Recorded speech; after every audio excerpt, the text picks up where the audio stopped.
রাজধানীর কাঁচাবাজারে সবজির সরবরাহ বাড়লেও দিতে হচ্ছে চড়া দাম। গড়ের ৭০ টাকার নিচে মিলছে না কোনো সবজি। তবে বাণিজ্য মন্ত্রীর আশা, শীতের সবজির সরবরাহ বাড়লে দাম কিছুটা কমবে। ছুটির দিনে কোনো স্বস্তি নেই রাজধানীর কাঁচাবাজারে। সরবরাহ কমের অজুহাতে আলু পেঁয়াজের বাড়তি দামে এমনিতেই অস্থির নিত্যপণ্যের বাজার। সবজির বাজারেও একই অবস্থা। পর্যাপ্ত যোগান থাকলেও সব ধরনের সবজির জন্য গুনতে হচ্ছে বেশি দাম। আগে মৌসুম ভেদে সবজি পাওয়া গেলেও এখন সারা বছরই তার দেখা মেলে। বেগুন করলা কিনতে হচ্ছে ৮০ টাকা কেজিতে, ৬০ থেকে ৭০ টাকার নিচে মিলছে না লাউ। আর টমেটো কাঁচামরিচের উত্তাপ আরও বেশি, প্রতি কেজি বিক্রি হচ্ছে ১৫০ থেকে ১৬০ টাকা দরে। বাজার সরকারের নিয়ন্ত্রণে নাই এবং সরকারের আমাদের ক্রয় ক্ষমতার অনেক বাইরে পণ্যের দাম, যেমন কাঁচামরিচের দাম বেশি, পেঁয়াজের দাম বেশি।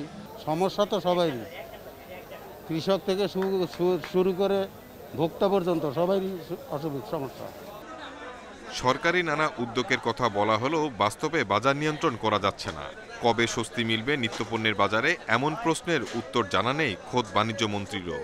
আজকে এই সময় ওয়েদার খারাপ হলো, বাজারে বাইরে শুনতে পাচ্ছি ওয়েদার যে নভেম্বরেও আরো কয়েকবার করে আসবে, এরকম ঝড় বৃষ্টি আসতে পারে। তাহলে তো আমাদের কোনো প্রেডিকশন তো কাজে লাগবে না।